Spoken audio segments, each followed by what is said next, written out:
Assalamualaikum. Welcome back to my YouTube channel. Today we are going to discuss ecological succession. सबसे पहले हम बात करेंगे कि सक्सेशन है क्या। सक्सेशन एक ऑर्डरली प्रोसेस है, यानी जो स्टेप बाय स्टेप हो रहा है। और ये ऑर्डरली प्रोसेस क्या करता है, कम्युनिटी चेंज कर देता है, कम्युनिटी में चेंज लाता है। फॉर एग्जांपल एक स्टेज डिफरेंट है, अगर वो ग्रासेस की है तो नेक्स्ट स्टेज जो होगी वो ग्रासेस की नहीं होगी बल्कि उसकी जगह पे हर्ब्स होंगी। सो इकोलॉजिकल सक्सेशन क्या है, ऑर्डरली प्रोसेस है कम्युनिटी चेंज का।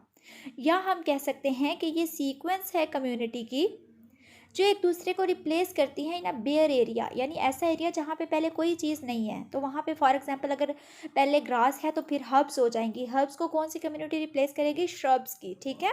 So basically sequence of community है जो एक दूसरे को रिप्लेस करती हैं। नाइट ने डिफाइन किया था इकोलॉजिकल सक्सेशन को 1965 में। उसने कहा था कि डिफरेंट कम्युनिटीज़ जो होती हैं वो सेम एरिया में डिफरेंट टाइम पीरियड के लिहाज से आती हैं। ठीक है। और एक स्पेसिफिक पीरियड ऑफ टाइम होता है जिसमें वो सारी चेंजेस जो होती हैं वो होती हैं। ऑर्डरली सीक्वेंस है डिफरेंट कम्युनिटीज़ की over a period of time. और एरिया जो है वो एक ही पर्टिकुलर एरिया है। स्मिथ के according ecological succession orderly process है, यानी देखिए कि ऑर्डरली का वर्ड सिमिलर है तीनों डेफिनेशंस में। स्मिथ के अकॉर्डिंग क्या है, इकोलॉजिकल सक्सेशन एक ऑर्डरली और प्रोग्रेसिव रिप्लेसमेंट है एक कम्युनिटी की बाय अनदर। और ये रिप्लेसमेंट कब तक होती रहती है, जब तक फाइनल कम्युनिटी यानी कि क्लाइमेक्स कम्युनिटी नहीं आ जाती। इसके बाद बेंटर और वार्नर ने 1969 में क्या कहा, इन्होंने एक और डेफिनेशन प्रपोज की। इनके अकॉर्डिंग क्या है कि सक्सेशन जो है ना, ये अक्रंस है। अब ग्रेजुअल एक नया वर्ड आ गया, यानी स्लोली, ग्रेजुअल, ऑर्डरली और प्रेडिक्टेबल चेंजेस हैं कम्युनिटी के कंपोजिशन में।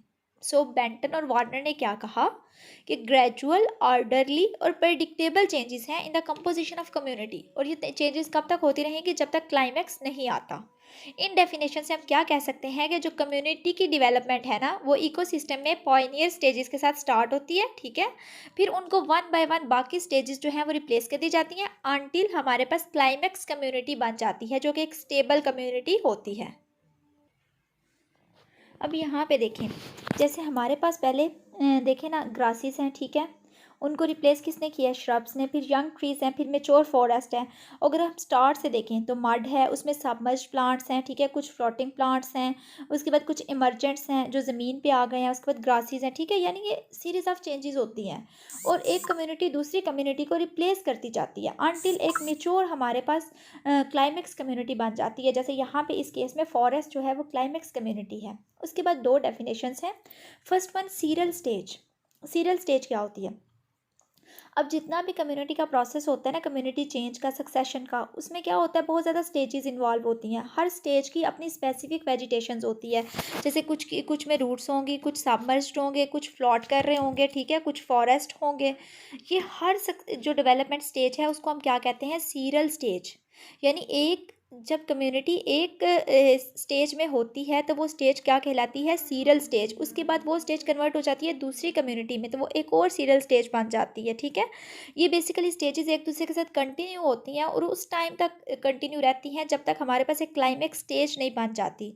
और उस क्लाइमेक्स स्टेज को हम क्या कहते हैं, सीर, या फिर क्लाइमेक्स कम्युनिटी भी कहते हैं।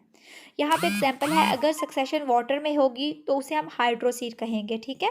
अगर वो लैंड में होगी तो उसे हम जीरो सीर कहेंगे। ये हम सेपरेटली जो है डिस्कस करेंगे।